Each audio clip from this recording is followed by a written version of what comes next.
Assalamualaikum warahmatullahi wabarakatuh. Pada video kali ini, saya akan menjawab bahasan kuis mengenai fisiologi organ reproduksi pada pria. Saya Hanifah Noviasari dari kelas Biologi C semester 5, YIN Syekh Nurjati, Cirebon. Hormon-hormon yang berperan pada sistem reproduksi laki-laki diantaranya ada FSH atau Follicle Stimulating Hormone, di mana hormon ini berperan penting terhadap perkembangan seksual seseorang. Selain itu, hormon FSH juga berfungsi untuk mengendalikan produksi sperma dan perkembangan organ kelamin. Hormon yang kedua yaitu luteinizing hormone, yaitu luteinizing hormone dilepaskan ke dalam darah yang akan memproduksi dan melepaskan hormon testosteron sebagai hormon utama pada pria. Yang ketiga, hormon testosteron. Fungsi hormon ini pada pria yaitu mengendalikan gairah seksual, produksi sperma, kepadatan tulang, dan juga massa otot sehingga mampu mempengaruhi perubahan fisik serta emosional pria secara signifikan. Yang selanjutnya yaitu hormon estrogen.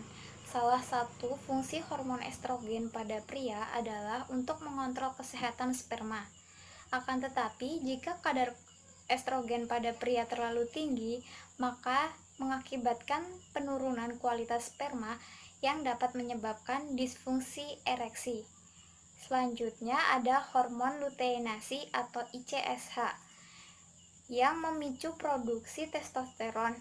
Sel interstisial testis sekaligus akan menstimulasi sel Leydig ketika prosesnya sedang berlangsung. Selanjutnya ada hormon inhibin yang menjaga kesehatan sekaligus menjaga kematangan sperma pria. Berikutnya adalah proses spermatogenesis. Sel sperma diproduksi pada tubulus seminiferus di dalam testis. Di dalam dinding tubulus, banyak sel yang tersebar secara acak yang disebut sel stertoli.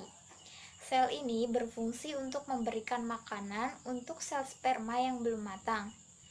Ketika sel sperma telah matang, maka spermatogonium atau sel induk sperma memperbanyak diri dengan cara mitosis dan meiosis. Dari spermatogonium, sel sperma akan berubah menjadi spermatosit primer secara mitosis. Selanjutnya, spermatosit primer akan membelah secara meiosis menjadi spermatosit sekunder yang berukuran sama. Melalui tahap meiosis kedua, spermatosit sekunder membelah diri lagi menjadi 4 spermatid yang sama bentuk dan ukurannya. Spermatid sendiri merupakan tahap akhir sebelum akhirnya berubah menjadi sel sperma yang matang. Selanjutnya adalah cara menjaga kualitas sperma. Beberapa di antaranya yaitu yang pertama, mempertahankan berat badan yang sehat. Pada beberapa penelitian menunjukkan bahwa peningkatan indeks massa tubuh berkaitan erat dengan penurunan jumlah sperma dan pergerakannya. Yang kedua yaitu melakukan seks yang aman. Melakukan seks aman seperti tidak berganti-ganti pasangan dan menggunakan kondom juga dapat menjaga kesehatan sperma serta mencegah risiko penyakit menular seksual. Yang ketiga yaitu mengkonsumsi makanan sehat seperti buah dan sayuran yang kaya akan antioksidan. Jenis makanan tersebut dipercaya mampu menjaga kesehatan dan meningkatkan kualitas sperma. Selanjutnya yaitu proses pengeluaran semen atau dalam situasi normal biasanya disebut dengan ejakulasi. Proses terjadinya ejakulasi ada beberapa langkah. Yang pertama, sel-sel sperma yang siap dikeluarkan akan naik ke arah prostat setelah rangsangan seksual terjadi.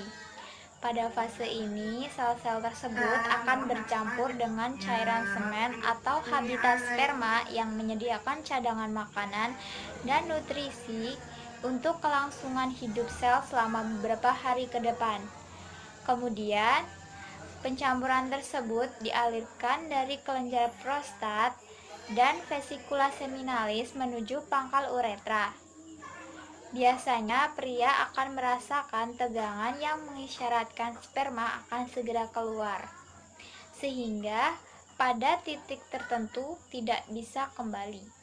Selanjutnya, sperma yang telah bercampur semen dikeluarkan dari tubuh dengan kontraksi ritmik. Tenaga ini berasal dari pangkal penis dan bagian bawah perut. Selama ejakulasi, pria mengalami 4 hingga 8 kali kontraksi otot dan orgasme pada waktu yang bersamaan. Yang terakhir adalah gangguan pada sistem reproduksi pria.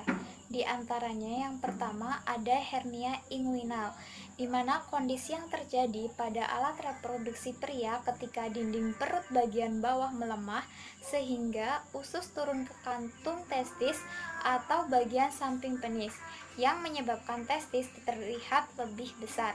Yang kedua ada hidrokel, penyakit pada alat reproduksi pria di mana kondisi kantong testis dipenuhi oleh cairan yang mengelilinginya.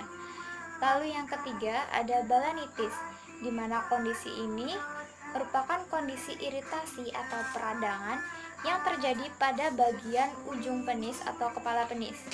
Yang keempat ada kanker testis. Kanker testis sendiri merupakan kanker yang jarang terjadi dan cenderung mempengaruhi pria berusia antara 15-35 tahun. Gejala kanker testis yang paling sering ditemukan adalah pembengkakan atau benjolan yang tidak nyeri di salah satu testis. Yang kelima adalah pembengkakan skrotum.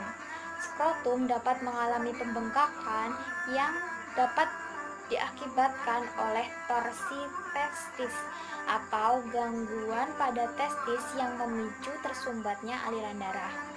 Selain itu, pembengkakan pada skrotum juga dapat dipicu oleh peradangan serta pertumbuhan yang tidak normal di dalam skrotum.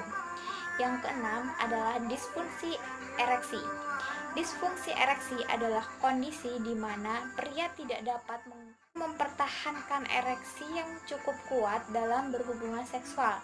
Yang ketujuh yaitu gangguan prostat. Biasanya gangguan prostat menyerang pria yang berusia di atas 50 tahun. Prostat sendiri adalah kelenjar pada sistem reproduksi pria yang membungkus saluran kemih atau uretra.